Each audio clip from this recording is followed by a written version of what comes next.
আমার সামনে উপস্থিত সম্মানিত ভাই এবং বোনেরা, আজকে আপনারা এখানে যারা উপস্থিত হয়েছেন, নিঃসন্দেহে আপনাদের সবার সাথে আমিও একমত। এতক্ষণ থেকে যে কথাগুলো হচ্ছিল যে যদি বাংলাদেশের ইতিহাস পরিবর্তন করে দিতে হয়, যদি বাংলাদেশের কল্যাণের জন্য কাজ করতে হয়, যদি বাংলাদেশের উন্নতির জন্য কাজ করতে হয়, বাংলাদেশকে পরিবর্তন করে দিতে হয়, তাহলে অবশ্যই সেখানে শ্রমিকরা একটা গুরুত্বপূর্ণ ভূমিকা রাখবে। শ্রমিকদের ছাড়া বাংলাদেশের পরিবর্তন করা কোনোভাবেই সম্ভব না। বাংলাদেশে কয়েকটা সেক্টর যদি পরিবর্তন হয়, তাহলে বাংলাদেশ পরিবর্তন হতে বাধ্য। যদি আমরা আমাদের শিক্ষকদেরকে সঠিক সম্মান দিতে পারতাম, তাহলে বাংলাদেশের একটা টেকসই পরিবর্তন হতো। দ্বিতীয়ত, যদি আমরা শ্রমিকদের সঠিক সম্মান দিতে পারতাম, যদি শ্রমিকদের ন্যায্য মূল্য দিতে পারতাম তাদের শ্রমের, তাহলে আমাদের দেশে একটা টেকসই পরিবর্তন হতো। এটা না হওয়ার কারণে আমাদের যুগের পর যুগ চলে যাচ্ছে, অথচ টেকসই কোনো পরিবর্তন হচ্ছে না।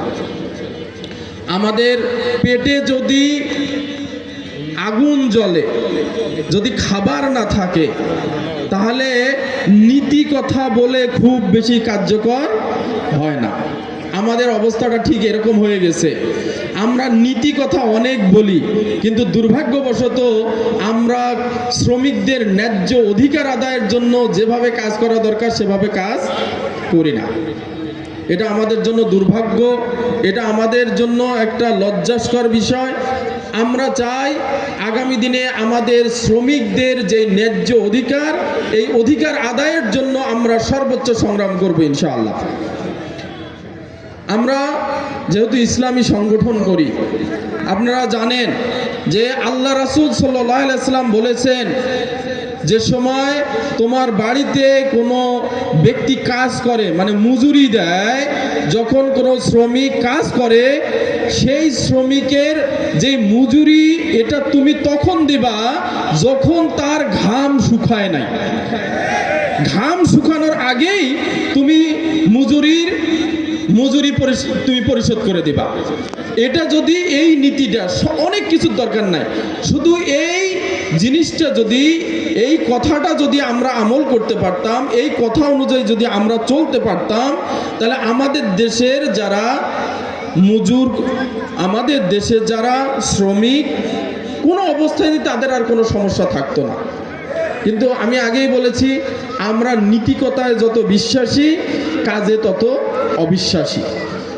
সম্মানিত উপস্থিতি, শ্রমিকদের অনেক সমস্যা আমরা দেখেছি। যে এই যে এখন বিড়ি তৈরি করে, ঠিক না, বিড়ি বানায়, বিড়ি 1000 বিড়ি যদি বানায়, তাহলে কয় টাকা পায় জানেন তো? 20 টাকা। কয় টাকা পায়? 20 টাকা। 1000 বিড়ি বানাইলে পায় হলো মাত্র 20 টাকা। চিন্তা করতে পারেন, এই আধুনিক যুগে এসে 1000 বিড়ি বানাইলে 20 টাকা পায়। তিনি যদি সারা দিন পরিশ্রম করে বিড়ি বানান, তাহলে সর্বোচ্চ 4000 বিড়ি বানাইতে পারবে। তাহলে 4000 বিড়ি বানাইলে পাবে কত টাকা? 80 টাকা।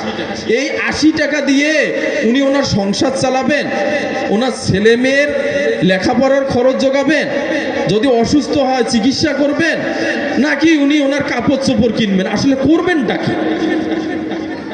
1 কেজি চাল 80 টাকা, মানে হয়তো 1 কেজি চাল আর 1 পোয়া আলু এরকম হবে আর কি।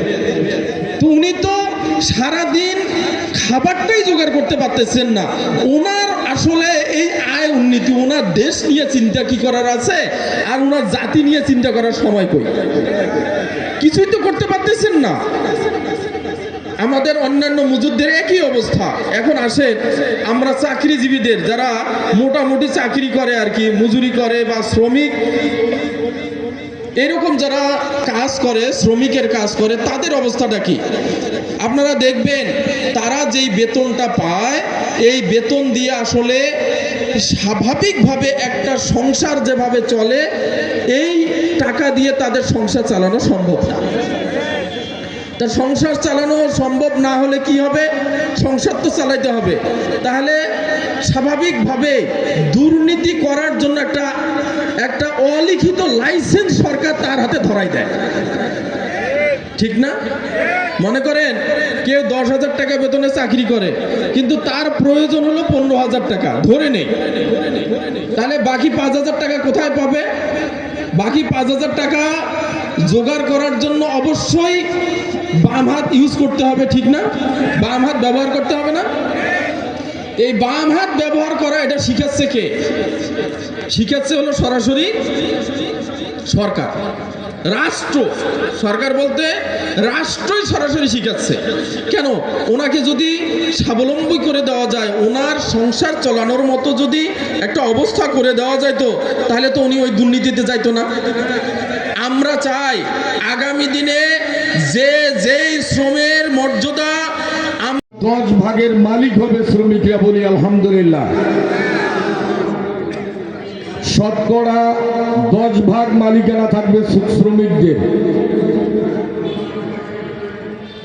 এই একটি সুন্দর ঘোষণার জন্য আমরা শ্রমিকদের পক্ষ থেকে জামাত ইসলামীর কেন্দ্রীয় সংগঠনকে একবার ধন্যবাদ দেওয়া উচিত, নাকি বলেন?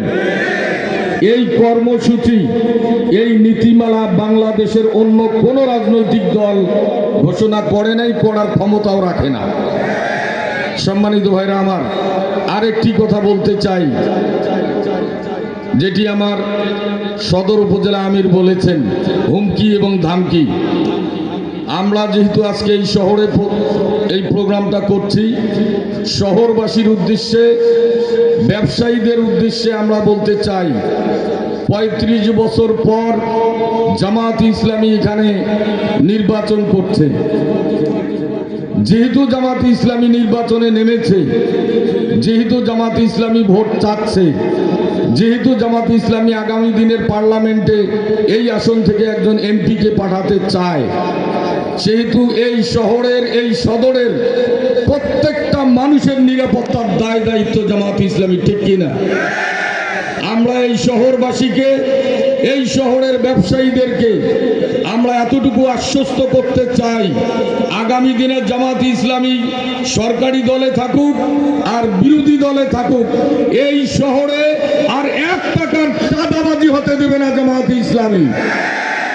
আমরা আমাদের সকল জনশক্তি নিয়ে 24 ঘন্টার পাহারা রাখবো। এই শহরে কোনো চাঁদাবাজি, টেন্ডারবাজি আমরা হতে দেব না ইনশাআল্লাহ। আমাদের উপর আস্থা রাখুন, জামাত ইসলামী আপনাদের সব সময় পাশে থাকবে ইনশাআল্লাহ। সম্মানিত ভাইরা আমার, এতটুকু আশ্বাস দিয়েই এই শহরবাসীর নারায়ে তাকবীর। লালমনিরহাট 3 আসনে কোনো মার্কা আছে? শ্রমিকদের কোনো মার্কা আছে? সবাই বলো, জোর হলো না? সংগ্রামী উপস্থিতি, নির্বাচনী শ্রমিক জনসমাবেশে এ পর্যায়ে বক্তব্য রাখবেন বাংলাদেশ শ্রমিক কল্যাণ ফেডারেশন লালমনিরহাট জেলা শাখার উপদেষ্টা, লালমনিরহাট সদর